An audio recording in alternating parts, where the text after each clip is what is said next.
quoi de mieux que de rejouer aux jeux vidéo de son enfance sur une console moderne? C'est ce que proposent les jeux vidéo remasterisés, voire les remakes qui, eux, offrent de nouvelles mécaniques de jeu.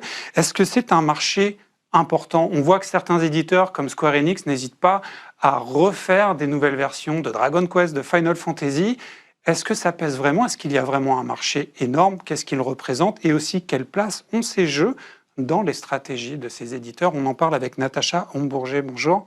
Bonjour Nicolas. Très belle année 2026. Vous étiez la première invitée de l'histoire de PlaySmart. Vous êtes la première invitée de l'année 2026. Tout à fait. Sparkers, pour rappel, donc, vous faites de l'analyse de marché. Vous travaillez chaque année avec le CEL.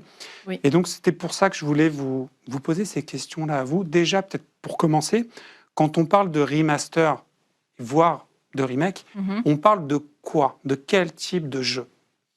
Alors, donc les remasters, c'est des jeux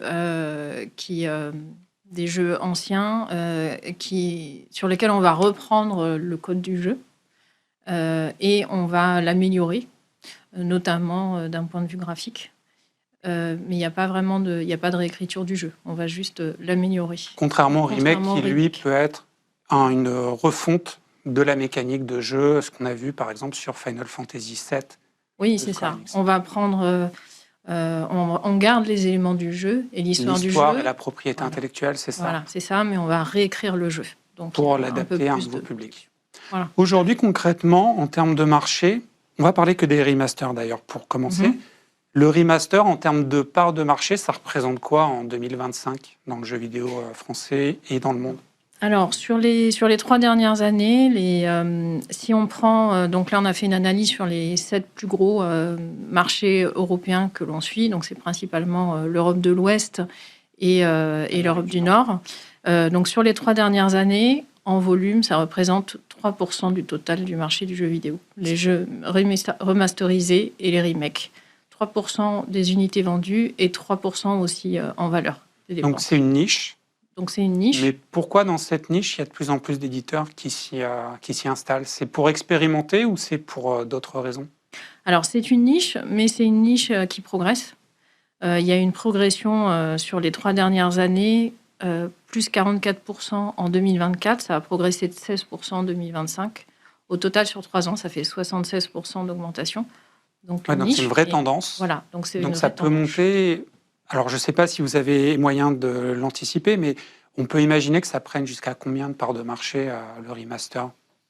C'est dur à évaluer. Ouais, c'est difficile à évaluer, mais en revanche, ce qu'on peut dire, c'est qu'il y a quand même un certain nombre de raisons qui font que les éditeurs se tournent de plus en plus et développent de plus en plus de jeux remaster. Alors, il y a 5 grandes raisons. La première, c'est que le public est déjà acquis. Il connaît déjà l'ancien joueur de la franchise. Voilà, c'est ça. Ouais. On vise des joueurs qui avaient joué au jeu original et donc on fait le levier sur la nostalgie du jeu. Voilà. Ça, c'est la première raison. Ça coûte peut-être aussi moins cher à produire. Voilà, tout à fait. On ne parle pas des remakes, pour le coup, qui eux peuvent peut-être coûter, mais les remasters, eux, c'est des... Dans un calendrier de production, par exemple, le remaster, on peut imaginer qu'il soit utilisé comment pour ces gros éditeurs? Alors justement, donc, ce qui est intéressant, c'est qu'effectivement, notamment sur les remasters, les coûts de production sont moindres et les temps de production sont aussi plus limités. Oui. Voilà, puisque sur une nouvelle IP, le temps de développement d'un jeu, ça va être entre 3 et 5 ans. Sur un remaster, on est sur moins de 2 ans. Et donc, les éditeurs utilisent aussi ces éditions remaster pour combler des trous dans le calendrier de lancement des jeux. Voilà, tout à fait. C'est ce qu'on avait vu, par exemple, alors je me permets de citer des franchises, mais Zelda, entre Breath of the Wild et Tears of the Kingdom, on avait eu une sorte de mini-remake, remaster de Link Awakening, plus un remaster de Skyward Sword, qui s'était vraiment intercalé dans la période de 4 ans entre les deux, c'était même 6 ans entre les deux jeux. Ça, on risque de le voir de plus en plus? Oui, je pense, parce que sur les nouvelles IP, les temps de jeu ont plutôt tendance à s'allonger. Et donc, effectivement... Le public est plus exigeant. Parce que public plus exigeant, parce que les machines aussi, les consoles ont des capacités qui sont de plus en plus importantes et donc qui... Il faut les utiliser, ouais. Oui, voilà, faut les exploiter. C'est pour ça que le remake va peut-être, lui, devenir un marché important. Je pensais par exemple à Final Fantasy VII que j'ai cité. Eux, ils ont fait un remake vraiment en 3 jeux qui sont d'ailleurs étendus sur une période assez longue. Le premier est sorti en 2020, Final Fantasy VII Remake. On n'a pas la date de sortie du 3e opus qui doit conclure le remake intégral du jeu d'origine.